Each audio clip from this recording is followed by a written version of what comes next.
किस धर्म, किस जाति के लोग किस पार्टी से जुड़े हुए हैं, ये भारत की राजनीति चल रही है और भारत में इस तरह की राजनीति हो रही है। आज क्या उचित है क्या अनुचित है ये बात अलग है। G22 हुआ था तो जो पिछले देश ने वो उसको मेजबानी की थी, अगर इससे कहीं हॉस्पिटल या कहीं कोई फैक्ट्री लगाई जाती, वहां बहुत सारे लोगों को रोजगार मिलता। नमो उदय जय भीम साथियों, मैं अरविंद कुमार अंबेडकर प्राइम के माध्यम से मैं पहुंचा हूं आज बहुजन गायक शशि भूषण जी के पास, और आज के विषय पर हम चर्चा करेंगे जो कि वर्तमान में पार्टियां हैं चुनाव को लेकर नए नए मुद्दे लेके आ रही हैं। उसी मुद्दे में एक नया मुद्दा है बाबाओं को पार्टियां जो है बाहर निकाल रही हैं जेलों से, जिससे कि एक नया माहौल दे सकें, वो अपने श्रद्धालुओं को वोट बैंक के लिए बोल सकें। तो अभी मैं बात करता हूं सर से। सर, जैसा कि अभी राम रहीम को छोड़ा गया है पैरोल पर, और अभी 15 दिन पहले ही जेल भेजा गया था, उससे पहले भी जो है पैरोल पे ही था, तो दोबारा ये छोड़ने का मकसद क्या है? बार बार क्यों छोड़ा जा रहा है?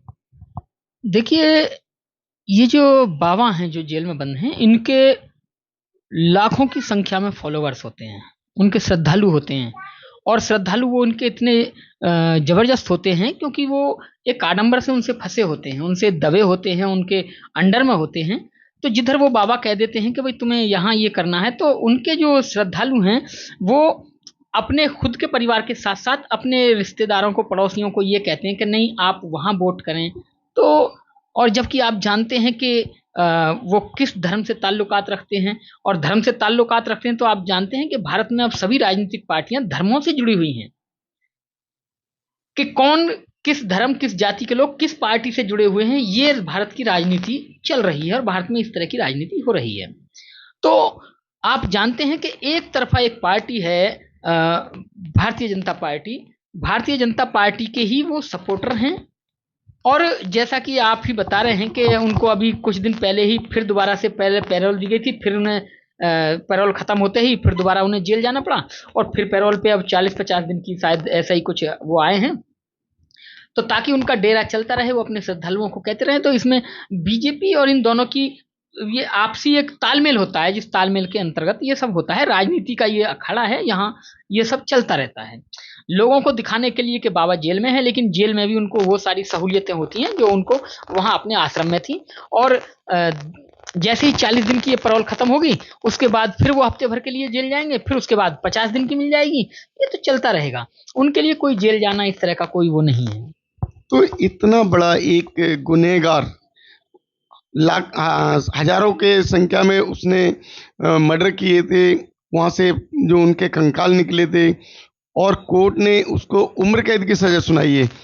ऐसे व्यक्ति को बार बार पैरोल पर देना क्या उचित है? देखिए, जैसे मैंने आपको बताया, आज क्या उचित है क्या अनुचित है ये बात अलग है। देखिए, माननीय लालू यादव जी, उनकी बेटी ने उन्हें किडनी दी, अपनी बेटी की किडनी पर वो चल रहे हैं, और अपनी बेटी की किडनी पे चलने के बाद में जब वो थोड़े से स्वस्थ हुए तो उनका एक उनकी बेटी ने उस पे अपने इंस्टाग्राम की उस पे डाल दिया कि पापा जी और थोड़ा सा बैडमिंटन खेलते हुए।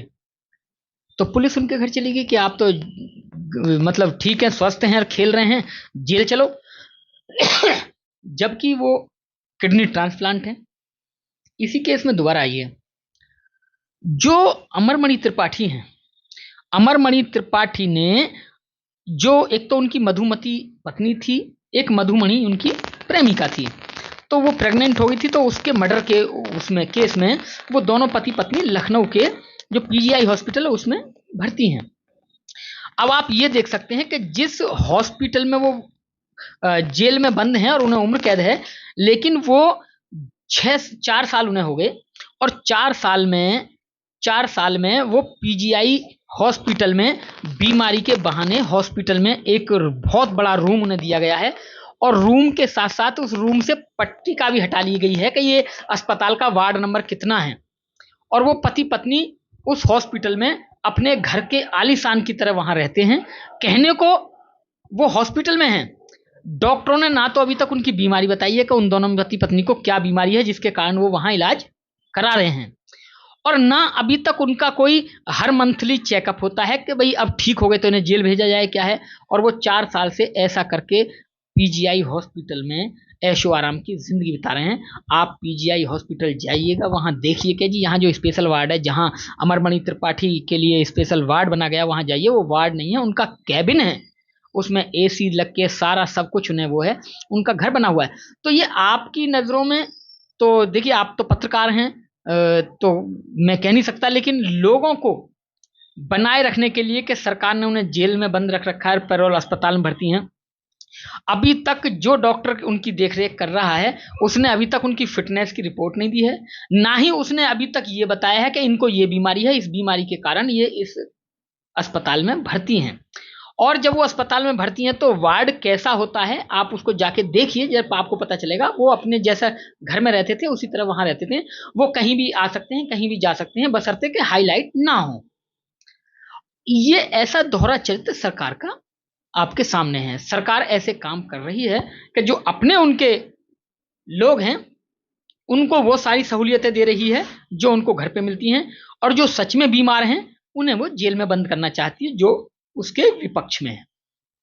तो अगर ऐसा कुछ है तो सरकार को चाहिए कि इन्हें तो छोड़ दें, क्योंकि वहाँ भी एक स्वतंत्र जीवन जी रहे हैं और अस्पताल में भी स्वतंत्र जीवन जी रहे हैं। और जेल में आएंगे तो जाहिर है कि कैदी कहलाएंगे, तो कैदी नहीं कहलाना, तो छोड़ना चाहिए। देखिए आपकी बात बिल्कुल ठीक है, लेकिन अगर सीधा सीधा ऐसा कहेंगे या ऐसा करेंगे तो फिर उनके वोटर कट जाएंगे कि ये तो जो मतलब लोग हैं, अपराधी हैं, उन्हीं को छोड़ के इस तरीके से कह रहे हैं, तो एक विश्वास उठेगा। इसलिए वो ऐसा नहीं कर सकते। इसलिए वो चाहते हैं कि सांप भी मरता रहे, लाठी भी ना टूटे, और ये भी दिखता रहे कि हम सांप को मारना चाहते हैं। और वो सांप को मारना भी चाहते हैं, सांप मरता भी नहीं है, और लोगों को दिख भी रहा है कि लाठी भी नहीं टूट रही है। तो सरकार तो ये चाहती है कि लोगों को कुछ और दिखाई दे और हम कुछ और करते रहें। अब जैसे कि अभी आप देख सकते हैं कि जब ये G22 हुआ था, तो जो पिछले देश ने वो उसको मेजबानी की थी, 600 करोड़ का शायद कुछ लगभग, मुझसे ज्यादा बेहतर आप जानते हैं, 600 करोड़ रुपए खर्च किए। तो ये तो वो है कि सरकार चाहती क्या है, उसका मंसूबा क्या है, वो क्या करना चाहती है, वो देश के लिए करना चाहती है, अपने लोगों के लिए करना चाहती है, या पूर्ण देश हित में करना चाहती है। 3 मुद्दों को लेके अब वो चाहती है कि हमारा सुख और हमारे लोगों का सुख, बाकी देश का सुख इसमें कहीं है नहीं।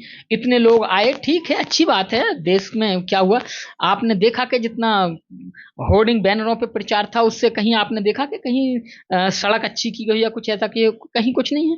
लेकिन हाँ, होर्डिंग बैनर खूब लगे हैं, और 41,000 करोड़ रुपए पानी में बहा दिए गए हैं। 4,100 करोड़, यानी कि 4 करोड़ ही मानो, 100 को तो खैर साइड में रखिए, तो 4,000 करोड़ बहुत पैसा होता है।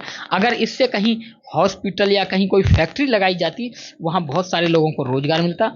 हाँ ठीक है, आप 4,000 में 1,000 करोड़ लगा देते, उसमें चल जाता। 3,000 करोड़ में तो बहुत कई यूनिवर्सिटियां बन के खड़ी हो जाती, एम्स जैसे हॉस्पिटल खड़े हो जाते, जहां बीमारियों का इलाज होता, लोगों को दवाइयां फ्री मिल सकती थी। लेकिन सरकार का मंसूबा लोगों को बल्कि राहत देना या देश को आगे बढ़ाना नहीं, बल्कि खुद का विकास और अपने मित्रों का विकास।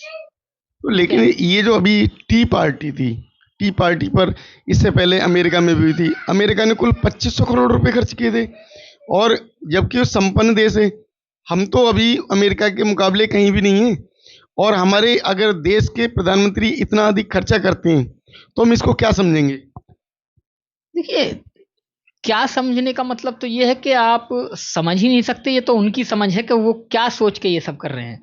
अमेरिका जैसा देश 2500 करोड़ रुपए लगा के अपने यहाँ G22 का सम्मेलन करती है, और भारत की जो सरकार है वो 4,100 करोड़ लगाने के बाद जब उसका सम्मेलन करती है, तो कहीं ना कहीं पैसे की बर्बादी है, कहीं ना कहीं पैसे को उड़ाया जा रहा है, कहीं ना कहीं देश को आर्थिक कमजोर किया जा रहा है। और देश आर्थिक कमजोर होगा तो यहाँ की जो प्रति व्यक्ति आय है वो गिरेगी, उस व्यक्ति पे, हर व्यक्ति पे प्रति व्यक्ति कर्जा बढ़ेगा, और यहाँ मतलब दरिद्रता आएगी, लोग भूखे मरने के कगार पे होंगे। क्या हमारे प्रधानमंत्री जी ने अभी चांदी के गिलासों में पानी दिया है, सोने की थाली में भोजन परोसा है और चांदी की थालियाँ भी यूज़ की हैं। तो क्या हमारे प्रधानमंत्री जी को भी पहले अभी जो मेज़बानी की है जिस देश ने, उस देश ने क्या इन्हें इस तरीके से खिलाया था, सोने और चांदी के बर्तनों में?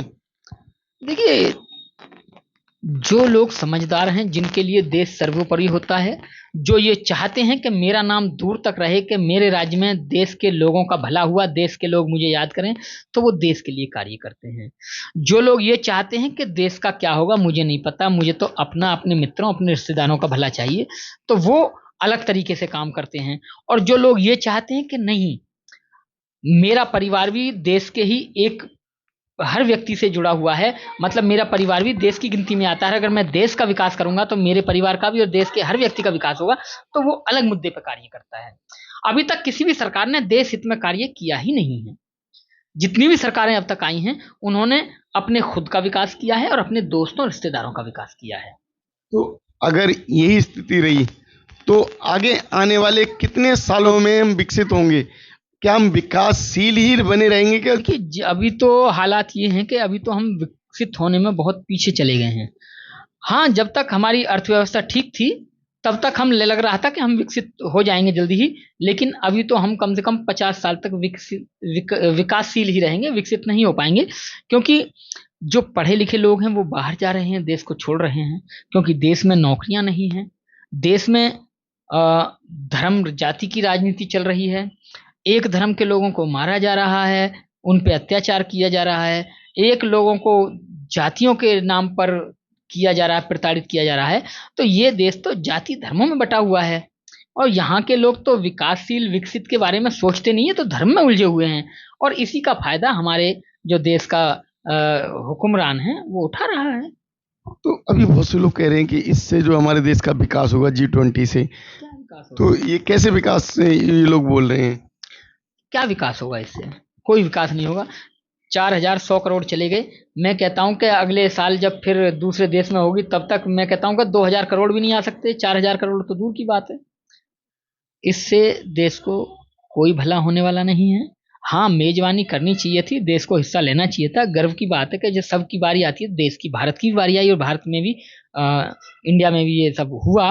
लेकिन इतना पैसा खर्च करने की जरूरत नहीं थी। इतने पैसे से कम अ, एक एम्स बन सकता था, और सरकार को उधर बनाने ध्यान देना चाहिए था, जिससे लोग, यहाँ के लोगों को रोजगार मिलता, और जी यहाँ के लोगों को इलाज मिलता, यहाँ के लोग सुख संपन्न होते, निरोग होते। देश में भूखमरी की जो तादाद है वो बढ़ती जा रही है। और आप देखिए कि 10-20 साल बाद यहाँ के जो बच्चे हैं वो कुपोषण के शिकार होंगे। किसी के बच्चे तो पैदा होते ही रक्षा खा के विदेश भाग जा रहे हैं, और यहाँ के बच्चे स्वस्थ पैदा हो रहे हैं, और वो धीरे धीरे कुपोषण के शिकार होके बचपन में ही अपनी पूरी जिंदगी जी लेंगे, कुपोषण के शिकार होंगे, भूखमरी से मरेंगे। ऐसी स्थिति देश की आने वाली है। अगर ऐसी स्थिति नहीं आती है, तो उस स्थिति में फिर क्या है कि फिर गरीब लोग एक दूसरे का मारना, छीनना, काटना, और इस तरह के हालात पैदा होंगे। देश एक ऐसे चौराहे पे खड़ा है जहां एक तरफ खाई है और एक तरफ कुआं है। अब लोगों को ये सोचना है कि खाई में गिरना है या कुएं में गिरना है। तो अभी की स्थिति को देखते हुए तो ये लगता है कि हम किसी तरीके से सुधार नहीं कर पा रहे हैं। लेकिन जनता अभी भी वोट दे रही है, तो जनता को क्या करना चाहिए जो कि अपने देश का और अपने बच्चों के भविष्य को देखते हुए आगे किसको लेके आए? देखिए, देश की जनता अच्छी समझदार है। मूर्ख होती तो हम कहते कि मूर्ख है। खूब समझदार है, उसे क्या चाहिए? जो उसे चाहिए था सरकार ने वही दिया। यहाँ के लोगों को धर्म चाहिए था, धर्म सरकार ने दिया। सरकार धर्म देना चाहती थी, लोगों ने कहा हाँ हाँ हमें धर्म चाहिए, उन्होंने धर्म लिया। उन्होंने हॉस्पिटल नहीं लिए, उन्होंने कॉलेज नहीं लिए, उन्होंने मतलब और सारे संसाधन, अपने रोजगार के साधन नहीं लिए। उन्हें धर्म चाहिए था, उन्होंने धर्म लिया। और फिर दोबारा देश में ऐसी हालत आने वाले हैं, चुनाव का मौसम है, सरगर्मियां हैं। फिर देश जाति के नाम पे ही कुछ ऐसा होगा। फिर देश जाति के नाम पे, धर्म के नाम पे उलझ जाएंगे, फिर वहीं वोट देंगे। और अगर इन्होंने सही से, वोटर ने सही से अपने विवेक का इस्तेमाल नहीं किया, तो इस देश के वोटर को जाति धर्म की राजनीति से निकल के ऊपर रोजगार, स्वास्थ्य, समान शिक्षा, समान रोजगार की बातों पे ध्यान देकर इन मुद्दों को जो दे उसको सपोर्ट करे, और देश को विकासशील होने के साथ साथ विकसित भी बनाए। ये इस देश के वोटर का दायित्व है, जो अपना दायित्व सही से नहीं निभा रहा है। इन नेताओं के तो बच्चे पढ़ने जाते हैं विदेश, और हमारे देश के जो बच्चे अच्छे क्लास के भी हैं, उनके भी बच्चे जो है इसी इंडिया में रह जाते हैं और कोई अच्छा स्कूल नहीं मिल पाता।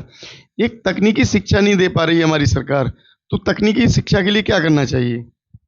देखिए, तकनीकी शिक्षा होनी बहुत ज़रूरी है। आप देखिए, उदाहरण के लिए मैं आपको बताऊं, जापान एक छोटा सा देश है।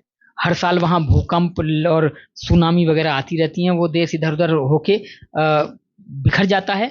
लेकिन अपने टेक्नोलॉजी के बल पर, वहाँ घर घर में टेक्नोलॉजी है, उसने अपने आप को इतना विकसित कर लिया है कि उस पर इन चीज़ों का कोई फर्क नहीं पड़ता। ये चीज़ें आती हैं और चंद दिनों में ही वो अपने आप को फिर खड़ा कर लेता है।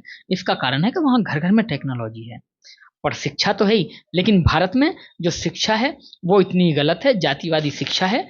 यहाँ के जो जातिवादी, आप देखिए कि एक ही जाति के लोगों का भारत की इंडस्ट्री पर भी उनका कब्जा है, देश के विश्वविद्यालयों पर उनका कब्जा है, चिकित्सा क्षेत्र के जितने बड़े हॉस्पिटल हैं उनका कब्जा है। और वो चाहते नहीं है कि यहाँ एक विशेष जाति धर्म के लोग उठें या वो भी बराबर में आए। इसलिए वो क्या करते हैं कि अपनी जाति के व्यक्तियों को नंबर देकर प्रोफेसर, एमबीबीएस और इसमें सब में एडमिशन देकर डॉक्टर बनाते हैं, और एक जाति के लोगों को 100 में से 33 नंबर देके या 35 नंबर देकर उनकी मेरिट को घटाकर उन्हें वहां जाने से रोका जाता है। ये देश के फिलहाल हालात हैं, आप देख सकते हैं इस बात को।